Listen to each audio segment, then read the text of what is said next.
should be a second amended motion to revoke. You have a second amendment? No, I'm on the first amendment. Yeah, that second amended one was filed. I could print out a copy. Let's I have the date that it was filed.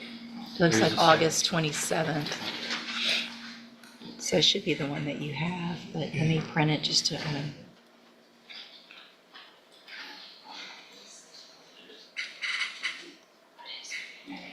Good morning, are you Leonard Guillory? Yes, ma'am. And so, Mr. Guillory, let's start with cause number 25. Is it printing? Hold on, I can't. Yeah, there it goes.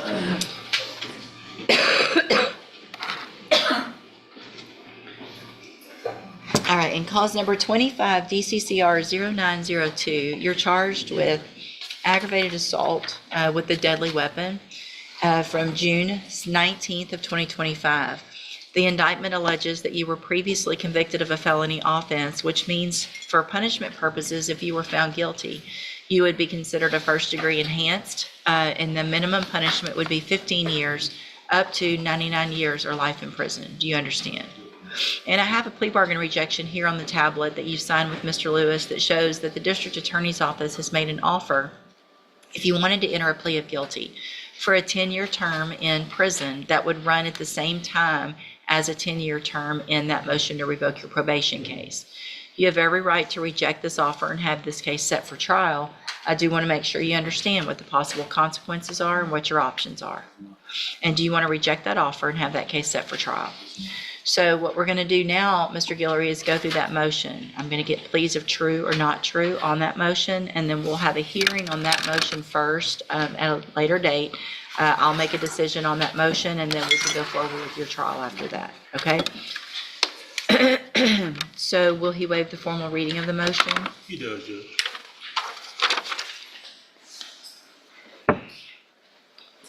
In cause number 22-40982, I have a second amended motion to revoke your unadjudicated probation. Shows that you were placed on probation June 26th of 2024 for unlawful possession of a firearm by a felon, a third-degree felony, and that was a 7-year deferred probation. Is that correct? Speak up, please. Yes, ma'am. Thank you. And it alleges that you violated your probation. Count 1 alleges that you committed the offense of burglary of a vehicle June 8th of 2025 in Hardin County, Texas. And is that true or not true? True. I'm sorry? Not true. Okay. Count 2 alleges that you failed to immediately report the arrest from June 8th, 2025 to your probation officer. Is that true or not true? Not true. Count 3 alleges that you failed to provide verification of performing the community service hours as required. And is that true or not true? Not true.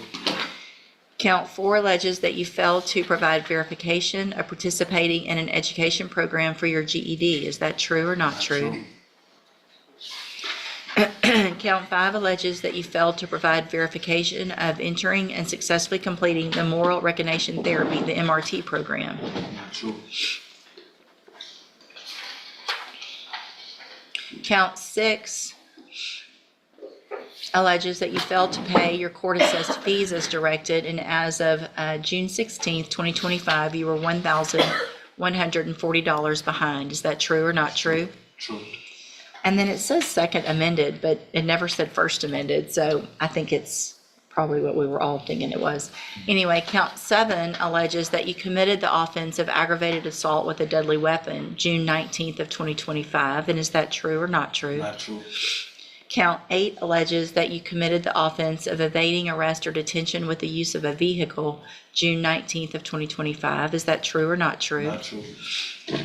Count 9 alleges that you possessed a firearm on June 19th of 2025 in violation of your deferred adjudication order. Is that true or not true? All right. So did you enter your plea of true to count 6 freely and voluntarily? All right, then I'm going to find that count true, find sufficient evidence to find you guilty and revoke your probation. I'm not going to do that today. I'll reset it for a hearing and ask the probation department to do an updated report. Mr. Coleman, does the state anticipate witnesses with regard to those the offenses that are alleged? Yes, Your Honor, at least a couple of witnesses. So we'll set it on a date when we're not in trial, not a docket date, so that we have time to have that hearing. All right? You can go back with the bailiff. Good morning. Are you Deshaun? Is it Vital or Vital? Vital. Vital. And Mr. Lewis, will your client waive the formal reading of the indictment in each case? He does, Judge. Mr. Vital, in cause number 25 DCCR 1107, you're charged with a first-degree felony offense of aggravated robbery from July 10th of 2025. And how do you plead to that charge? Guilty. Are you pleading guilty freely and voluntarily? Freely, yes, ma'am. And are you pleading guilty because you actually did what they charged you with? Yes, ma'am. And then in cause number 25 DCCR 1109, you're also charged with a first-degree felony offense of aggravated robbery from July 10th of 2025. And how do you plead in that charge? Guilty. And are you pleading guilty freely and voluntarily? And again, because you did what they charged you with. In both of those cases, I have here on the tablet some documents that have your signature on them that the state has marked as exhibit number 1. Before you signed these, did you go over them with Mr. Lewis? Yes, ma'am. Do you fully understand them? Yes, ma'am. And do you understand, if I follow the agreements that you've made with the district attorney, that you'll be waiving or giving up any right to appeal? Yes, ma'am.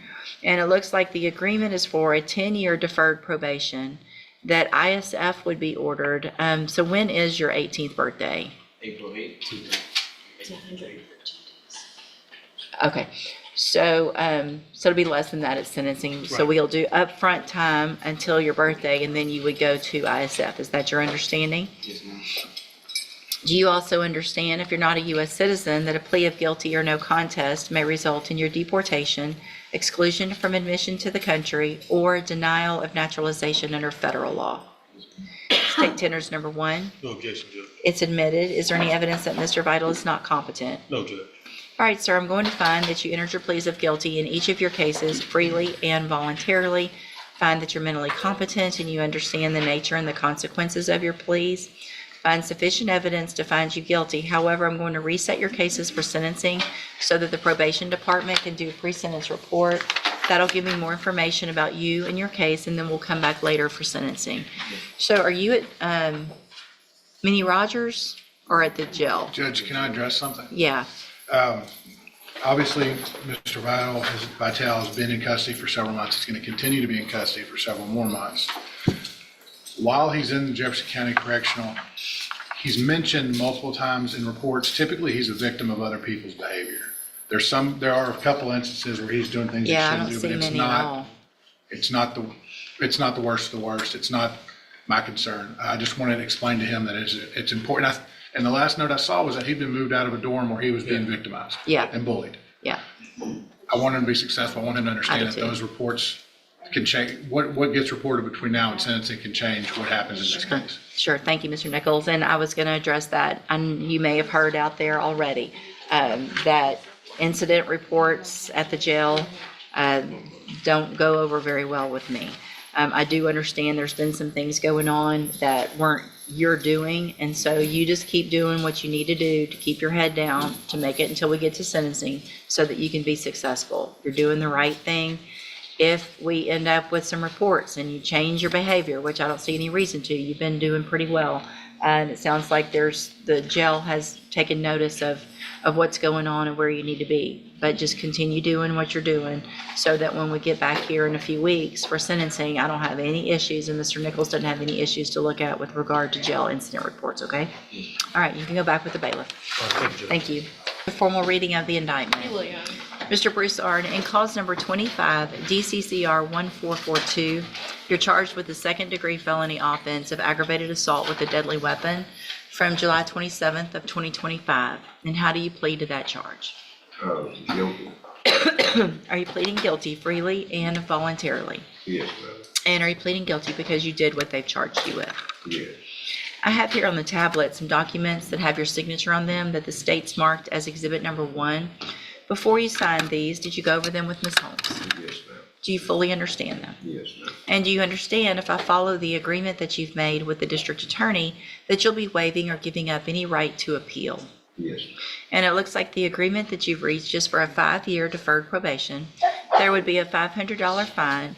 You would be required to follow all of the rules and conditions of probation. Is that your understanding? Yes, ma'am. Do you also understand, If you're not a U.S. citizen, that a plea of guilty or no contest may result in your deportation, exclusion from admission to the country, or denial of naturalization under federal law. Yes. State tenders number 1. No objection. We've got, Y'all are all sick. it's admitted. I know, back up. Sorry. Is there any evidence that Mr. Broussard is not competent? No, Your Honor. You need one? I'm not. Thank you. All right, Mr. Broussard, I'm going to find that you entered your plea of guilty freely and voluntarily. Find that you're mentally competent and you understand the nature and the consequences of your plea. Find sufficient evidence to find you guilty. However, I'm going to reset your case so that the probation department can do a pre-sentence report. That'll give me more information about you and your case, and then we'll come back later for sentencing. Mr. Nichols, what is the state's position with regard to bond reduction based on the nature of that plea agreement? Your Honor, he has a prior successfully completed probation for deadly conduct. The situation involves an in-home argument with his adult sister where he shoved her and brandished a machete. My concern would be if he was released, where would he be awaiting sentencing? Mr.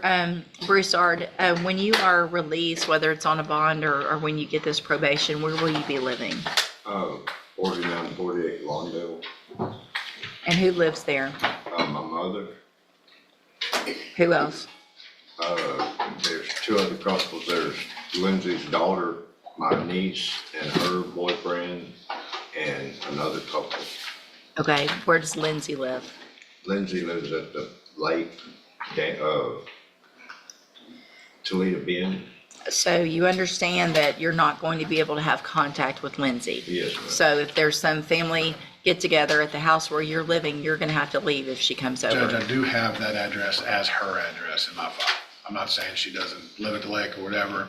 Okay. And I'll let the court know she called yesterday, spoke with my investigator, wanted to drop charges. But because of the evidence in this case, I think I can prove it regardless. That's why we reached an agreement this morning. Okay, so what I'm going to do, Mr. Broussard, based on the nature of your plea agreement, is reduce your bond pending sentencing to $1,000. If you make that bond, there's some very important conditions. First, the very first thing you do when you're released is go to the probation department so they can get that pre-sentence report done. If you don't do that, you run the risk of me not accepting the plea agreement. The second thing is that you're to have no contact or communication with Lindsay Gaspard. So if she is living there, you're going to have to find another place to live. You're going to have to figure that out, okay?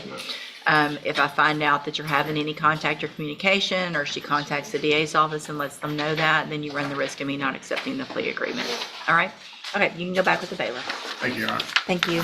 Hey, All right, again, you're Jacoby Frazier. yes, ma'am. So, Mr. Frazier, I gave you an opportunity to visit with Ms. Holmes about your case. You had already entered a plea of guilty before, and we had come back for sentencing, and then I wanted you to visit with that doctor to make sure that you understood everything. You understand? And so do you want me to go forward with your sentencing today and give you that probation that y'all talked Yes, about? ma'am. Any issues, Mr. Coleman? No, Judge. So, Mr. Frazier, I'm going to follow the agreement that you made previously with the district attorney. Find that you entered your plea freely and voluntarily. Again, find that you are mentally competent. Sentence you in accordance with that agreement. I'm going to defer all proceedings for a period of 4 years. You will be ordered to pay a $500 fine, and you're going to be ordered to follow all of the rules and conditions of probation. Part of those conditions are that you follow through with any treatment for mental health care through Spindletop. So if there's classes or counseling or medication, whatever it is, that's now not just part of what you probably need to do, but it's part of your probation. You understand? Yes, ma'am. So if you don't go to your appointments at Spindletop and you don't take your medicine like you're supposed to, then it could end up with your probation getting revoked, and you could go to prison for up to 10 years. Do you understand? Yes, ma'am. So it's very important that you do everything your probation officer tells you. Okay? So I'm going to hand you the trial court certification that shows this was an agreement that I followed, and so you've waived your right to appeal. Obviously, it needs to be on the mental health caseload as well. Yeah, it was already done. And so you'll be released from jail today. It's very important that the first thing you do is go to the probation department.